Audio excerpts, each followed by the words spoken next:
issues can be solved, the president told Medvedev, but he stressed that it was particularly important for incoming Russian President Vladimir Putin to give him space on the missile defense system, which the U.S. and NATO want to install in Europe. This is my last election for you. Yeah, after my election, I have more flexibility. Yeah, I understand.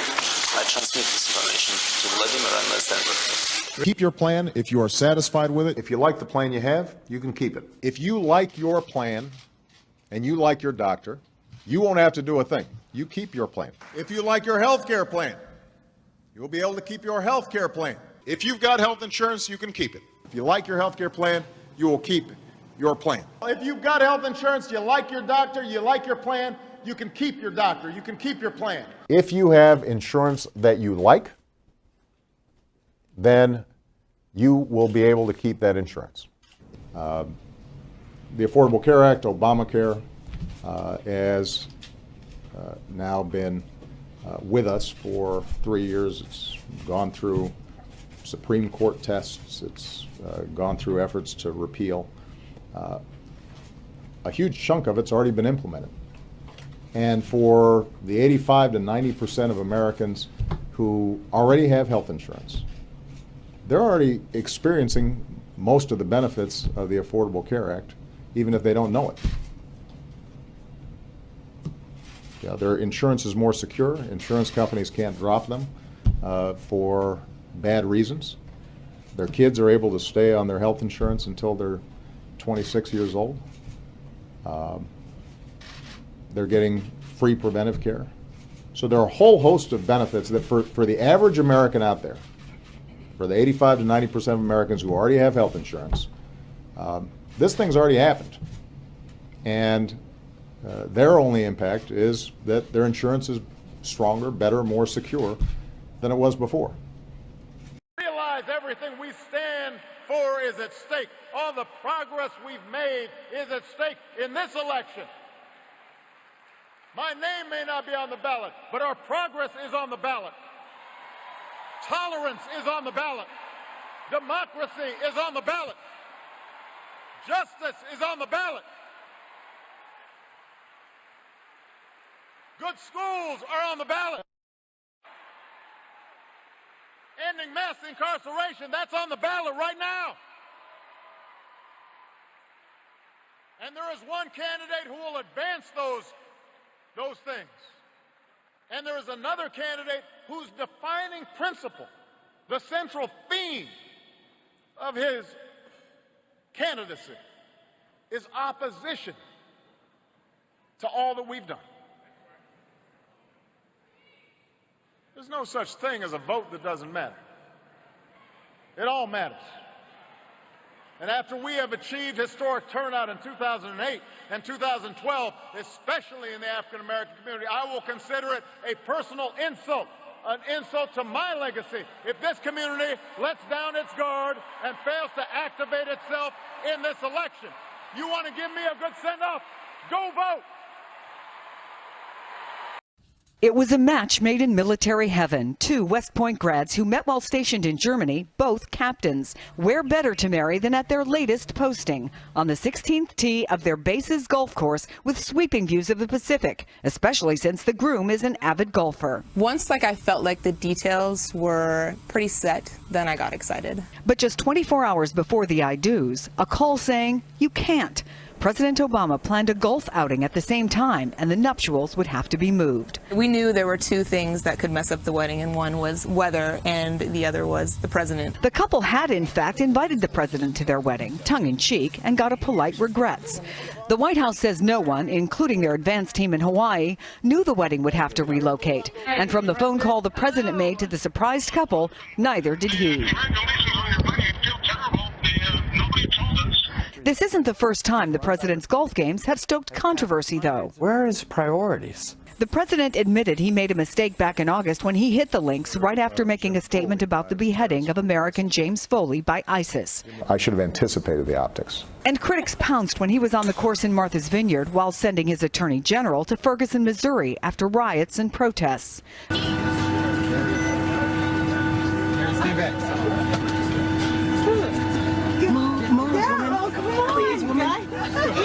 killing us. Agent, sit down. Agent, sit down.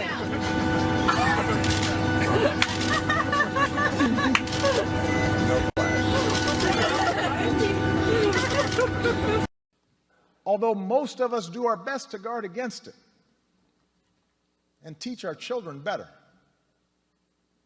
none of us is entirely innocent. No institution is entirely immune. And that includes our police departments. We know this. And so when African Americans from all walks of life, from different communities across the country, voice a growing despair over what they perceive to be unequal treatment, when study after study shows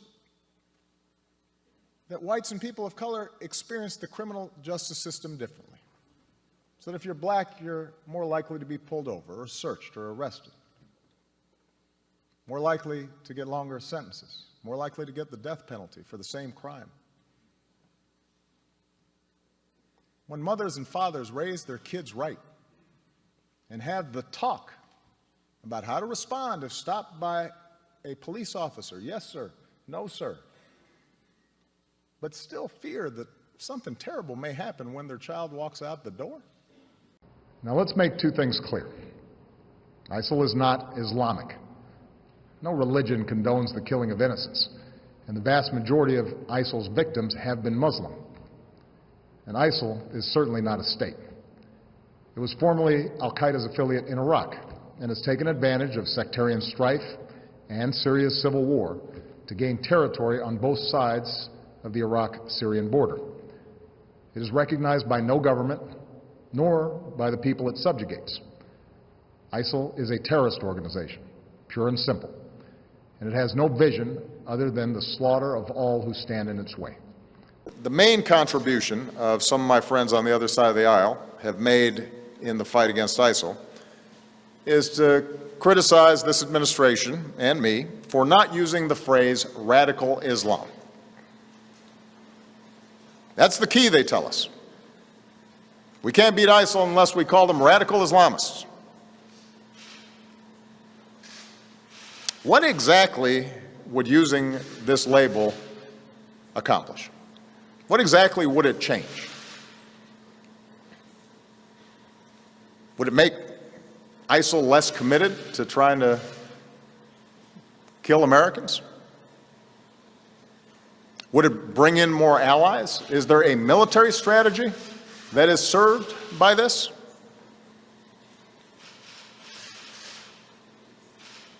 The answer is none of the above. Calling a threat by a different name does not make it go away. This is a political distraction. Since before I was president, I've been clear about how extremist groups have perverted Islam to justify terrorism. As president, I have repeatedly called on our Muslim friends and allies at home and around the world to work with us to reject this twisted interpretation of one of the world's great religions. Is if we turn against each other based on divisions of race or religion, if we fall for, you know, a bunch of okey doke, just because it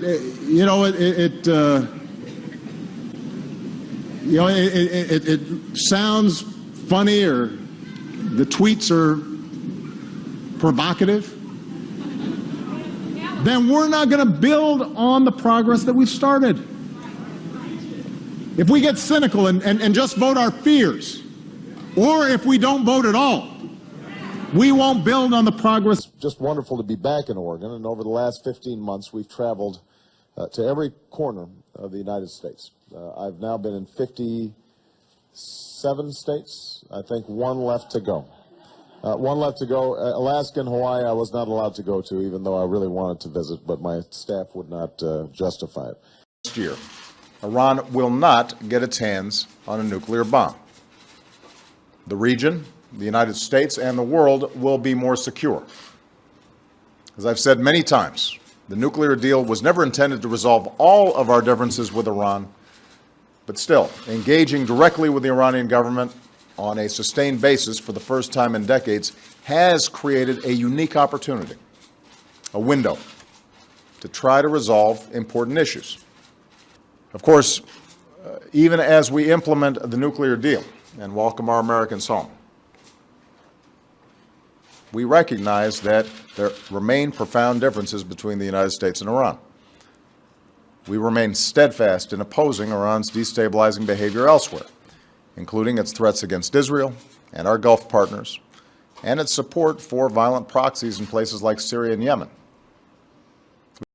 And second, on Fast and Furious, members of Congress and the government of Mexico are still waiting for answers.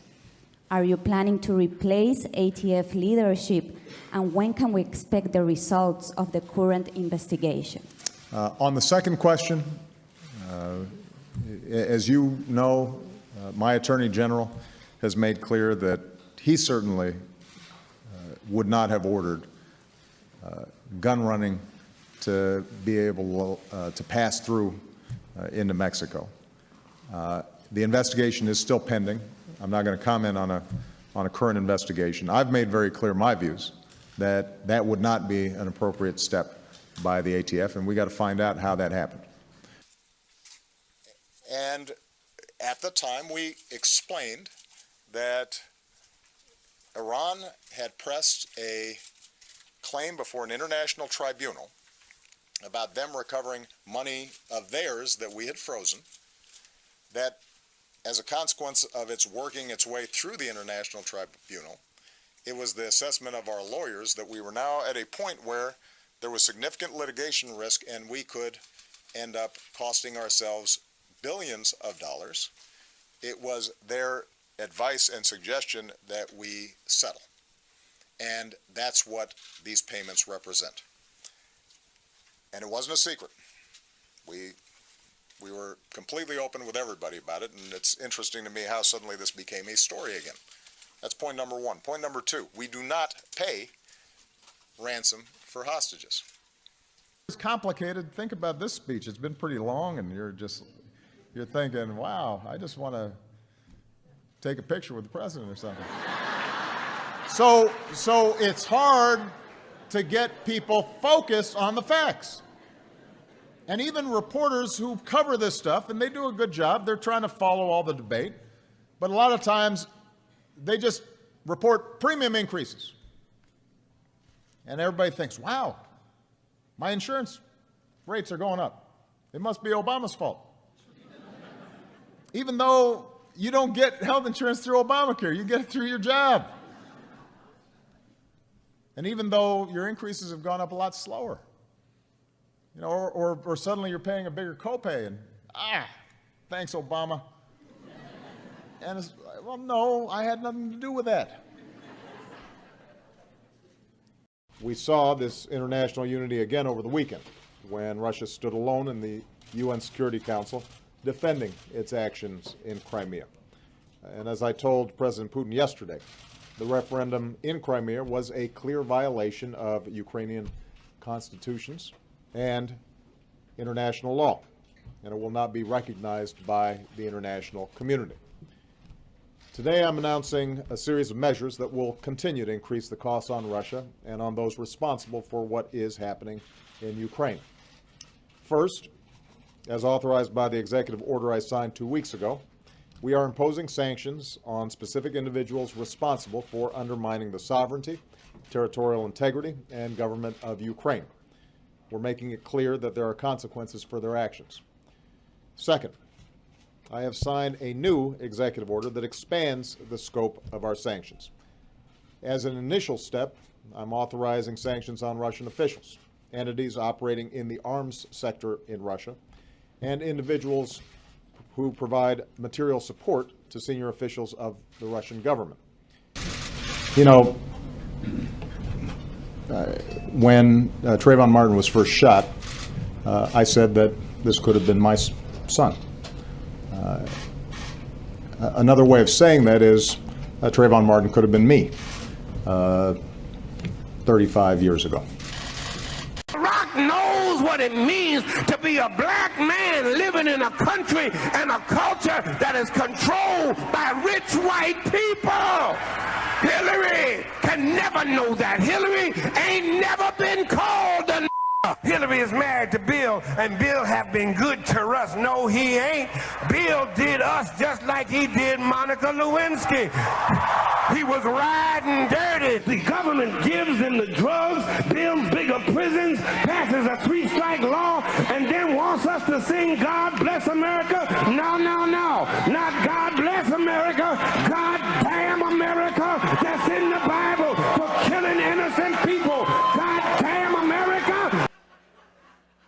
Barack Obama is a radical. We should not be afraid to say that. Okay? And Barack Obama was launched from Bill and Bernadine's salon. I've been there. It became a self-evident truth to me that there's zero chance that this incredible chef did not cook many a meal for Barack Obama.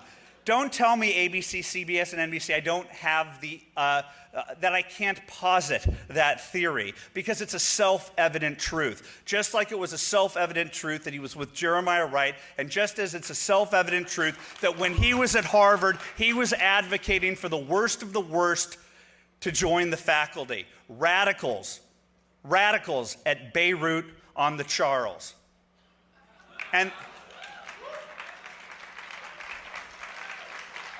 And that is who's in the White House, and that's who's outside right now telling you you don't have a right to be here, and who would squelch your free speech just as easily they do at Harvard, Vassar, Yale, Wesleyan. They're a bunch of totalitarian freaks. We will not be talked down to. We vow not to heed the words of the so-called experts who expect us to defer to their superior knowledge. They say that the business of running the country should be left to the experts.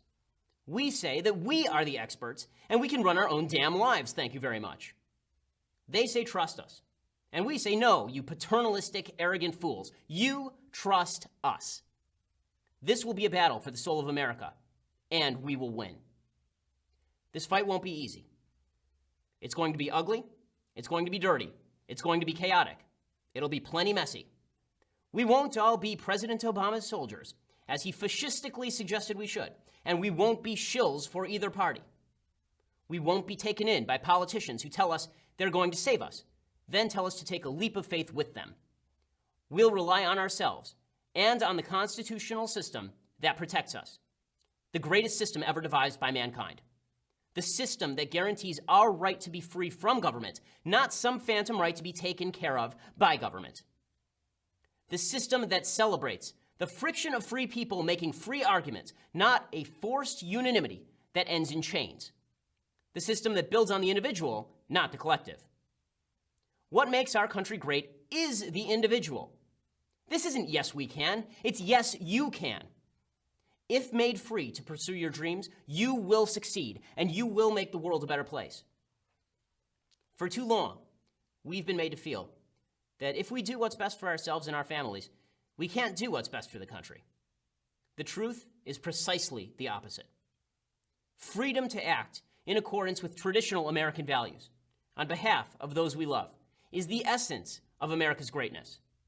That greatness doesn't come from building the Hoover Dam or the National Highway System. It comes from us, sitting with our families around the dinner table, enjoying the fruits of our labors, celebrating the future of our children. And that future will be bright, so long as we regain the confidence in ourselves that has always made America a light unto the nations. They say it's always darkest just before the dawn. Sometimes that isn't true. Sometimes it's darkest just before it goes pitch black. It's up to us whether we choose to bring the dawn or the darkness. Choose the dawn. The sun of American greatness lurks beyond the horizon. All we have to do is turn around to see it.